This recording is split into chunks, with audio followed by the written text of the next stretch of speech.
I kind of regret committing to this.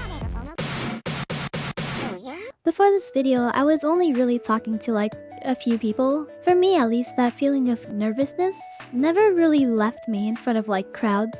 Hopefully everyone new will find this video just as fun as the last one. If not, I apologize in advance. I wanted to do this one because the song was really fun, but also because like, if you've watched all of my previous videos, it's always our editor sort of like challenging me. But I thought this time around, why not challenge myself? Also, I read a lot of comments and it sounds like a lot of people are okay with me like talking a lot more. So I thought maybe like instead of like editing the dance right in the beginning, I wanted to share the two things that I do before I make a dance for a song. The first thing I do is I watch the music video for the song a couple times and I take notes as well. The notes are usually like a whole bunch of things, like is there a part in the video that's replayed a lot? Maybe it's like a catchy part, so our dance should do something catchy there too. The other thing I look for is there a part in the music video that like can translate into a dance move? Of course, this only goes for like the Vocaloid producers who have an animated video. For ones that don't, lyrics play a big role instead. It's really nice though when you have both, just so you can like pick and choose from like the lyrics or the visuals to help build your like choreo. This is just a personal opinion, but I think the best dance covers are the ones that pay a lot of like references to the original song. And at least for me, like the most fun I have when I'm watching these dances is like when I'm watching them and they do a move and I'm like, oh, I get why you did that. Or, oh, I know where that's from. And this usually comes when the choreography embodies like the lyric, the beat, or like, well, in today's case, the visual references. In dance terms, I believe this is called musicality. Editor Neem, if you could put like a good example up here of references. Yeah, that's a good reference. If we had to take a bet, I'd bet he put an Eve song up there. The second thing I do is I check to see if someone already made a dance to the song. Most of the time it's the one used in the MMDs when you like search up the song. I try my best to add like a small segment or like a reference to the original choreography in my dance. I think I did that for the deco cover, right?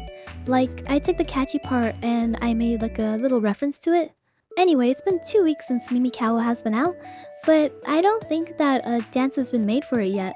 But I guess we can. I mean, when was the last time you checked? We can like quickly check right now. So some might think that making the choreo for Mimukauwa might be a little easier than monitoring last week.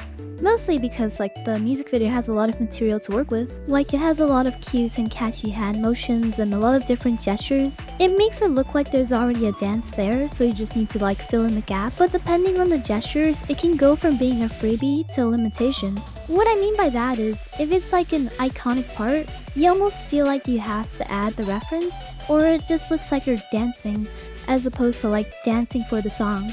That might be a little difficult to understand, so let me think of an easier way of putting it.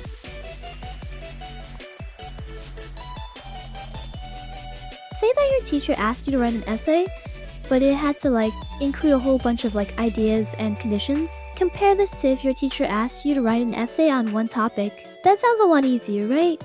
Sometimes having like a bunch of material does the opposite of making things easy. It makes it hard. Am I making any sense? I feel like I'm rambling again, but this is what I mean when I have like these like internal arguments. How much reference is too much? Is it okay to skip references? It all depends, but I think that's what makes it so hard to come up with dances for this producer's songs. The visuals feel iconic and it's kind of hard to ignore. I actually went back to see if their like most popular work had a dance, and that one also doesn't have a dance to this day, and I think it's like a year old. I'm gonna have to learn how to do like a headstand and like balance of, you know, like a bottle of mayonnaise and a plate of karage on my leg. Okay, so for my notes say this. Make sure to do dab, smug Miku playing Uno, try using conjunctions that end up in poses in the music video.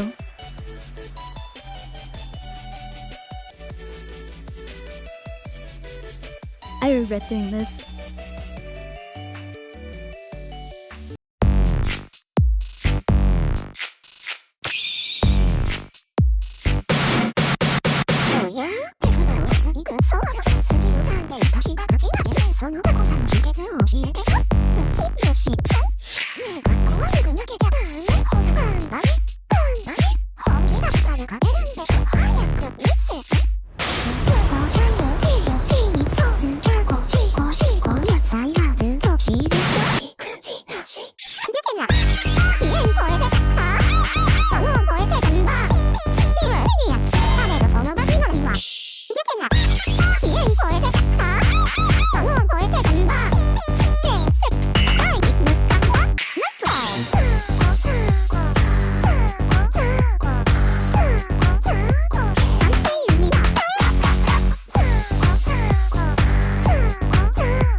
The choreo for this one is definitely a lot more simple than the ones I've made in the past, but I would say it ranks really up there in terms of like difficult to conceptualize, and due to some extent just because I don't have like full control of my fingers.